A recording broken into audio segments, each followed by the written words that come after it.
What is going on, everybody? My name is Dakota and welcome back to Cologne. Today we're going to be looking at and reviewing Jean-Paul Gaultier's Scandal. So I thought this would be a good one to review today. This is my scent of the day. They just released their new Scandal probably a couple weeks ago. I haven't gotten a sample of it yet. I'm hoping to get a sample of it soon, maybe even get a bottle, maybe even give that a try. Before we get too far in the video, I do want to touch on something real quick. We are incredibly close to 400 subscribers. I said in the last video, I kind of wanted a little bit of feedback to see what we should be giving away out this one. And between a few emails and a few comments, I think we're going to go ahead and do the kind of pick your own sampler thing where you can kind of pick and choose what you want to get out of this collection. I'll probably do 4 or 5, something like that. Let's go around. And yeah, that was something that everybody's loved it so far. 1 or 2 people's already suggested not changing it, just leaving it the way it is. And as long as that's what everybody's liking, I mean, I don't see a problem with it. So yeah, that is what we're going to be giving away this time. At 400 subs, we're going to be giving away 4 or 5 little 3 mil decant samplers, kind of build your own little collection, stuff like that. The exact details of the giveaway are going to be at 400 subs whenever that video goes live. And yeah, we'll see how it goes. Thank y'all for watching and thank y'all for subscribing. But anyway, back in the video. But that got me thinking, the original Eau de Toilette, is it still worth buying with all the new scandals, or with the new Scandal coming out, with a lot of the stuff that Jean-Paul Gaultier has been releasing and stuff like that? So I thought this might be a good change up for the day. Alrighty, so as we like to do, we're going to go ahead and start with the atomizer and go ahead and put a big spray there. And this has a great atomizer for what it is. It's got a good center burst. It's kind of got a widespread burst. Everything that Jean-Paul Gaultier puts out has an amazing atomizer. That's probably one of the best qualities out of all the bottles. Scandal, Le Beau, and Le Male, all of them all have amazing atomizers. All right, so as we like to do, we're going to put 1 or 2 sprays there on the wrist, and as it gets drying down. So when you first spray this and it first kind of gets in the air, the main thing that I get from it is like a salty vetiver kind of vibe. Like there's definitely a lot of vetiver in this, but what I'm going to do now is I'm going to get this bottle spinning up. We're going to go over some of the notes, and I'll be back here in a minute. Alrighty, as we dive straight into these notes, it is a shorter note breakdown. This one has top notes of mandarin orange and clary sage. So when you first spray this, I don't get a whole lot of that mandarin orange. You do get a touch of that greenness from the sage from when you first spray it. Getting to the middle notes on this, it has middle notes of caramel and tonka bean.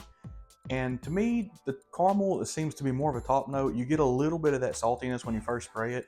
And the tonka bean actually doesn't really fall through the mid very well. It actually falls down to the base when I tend to wear it. The base on this is going to be vetiver. But when you get all the way down to the dry down on this, you do get more of like a tonka vetiver mix. So it's more of like a dark earthy with a little bit of sweet. So to me, the tonka bean is more of a base note than a mid, because it never really goes away. It dries down beautifully into the base of it. Alrighty, and that's going to get us wrapped up. Let me flip y'all back around. We'll get back into it. Alrighty, so I gave this about 20-30 minutes to dry down. This one does kind of stay a little linear. Really, the only thing you lose off that top note is, to me, some of that saltiness kind of goes away, and it gets a little bit sweeter as it dries down. But to me, from the moment I spray it pretty much all the way to the deepest part of the dry down, I get kind of like a dark vetiver vibe from it, and that doesn't really go away from like opening spray all the way down, which isn't bad, especially if you're someone who really likes a vetiver style of fragrance. So that could really work in your favor if this is one you like. Woo! Ooh, almost dropped it. But I will say, this is probably one of the more basic scents that Jean-Paul Gaultier has released between all of his lines.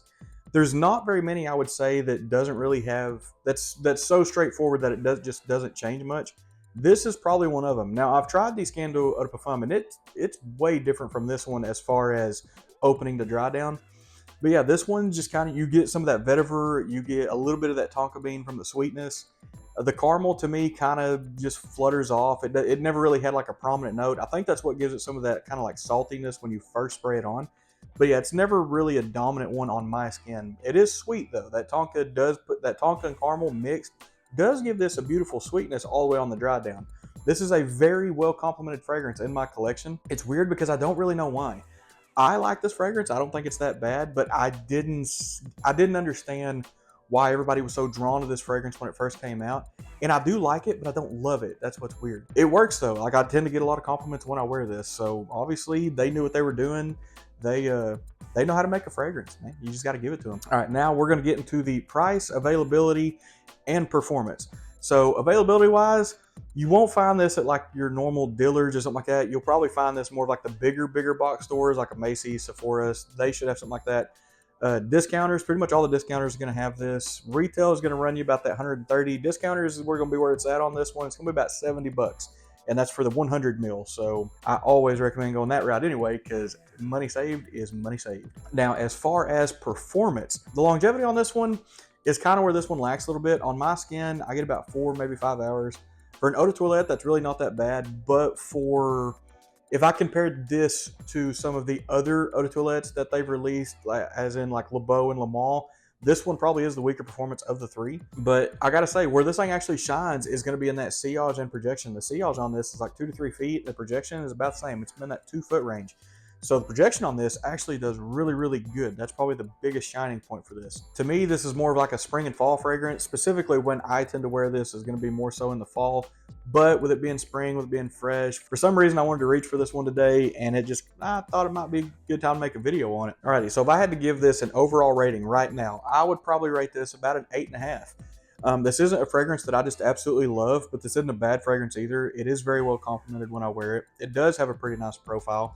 When it gets to the deepest part of the dry downs, you get a really dark kind of vetiver in that deepest part. It stays a little bit sweet, but that's kind of about where it falls. One thing I'll say about Jean Paul Gaultier is they normally, based on the fragrances that I've had from them, they tend to make more natural smelling fragrances. This one does have a little bit more of a synthetic-y smell to me. It doesn't have some of that like true natural pop that some of the other, specifically the LeBeau and the Le Mans. The other Scandal smells more natural than this one. I will say, of the two because I haven't smelled the new one, of the two, this one does smell just a little bit more synthetic. But I do believe that is going to get us wrapped up on this. That's probably enough yapping about this one for the day. As I like to say in every video, thank you everyone for watching. Thank you everyone for subscribing, for sticking around, for staying tuned, to listen to me talk about these fragrances, stuff like that. I truly appreciate it. And if you do like stuff like this, share this video around. We got 400 subs coming up. I know a lot of people like doing giveaway stuff like that, so we are going to be giving away some fragrances. And if anybody wants to get in contact with me, have a suggestion for a video, or better yet, if someone has something they think I can fix or clean up on the channel, if someone has something they think I can clean or fix up on the channel, because I'm always looking for good criticism to try to make the channel grow and make the channel get better. My email is in the description. If you want to leave comments for anything that you want me to review or anything like that, feel free to email me. That's why it's there. Leave a comment on these videos and I will gladly read them. I try to respond to all of them that I can. But that is going to get us wrapped up. I'm going to go ahead and get in this bottle one more time. It's kind of fighting with my ring light just a little bit. Beautiful bottle, honestly. I kind of like this little crown right here. But as always, thank you everyone for watching, and we'll see you next time.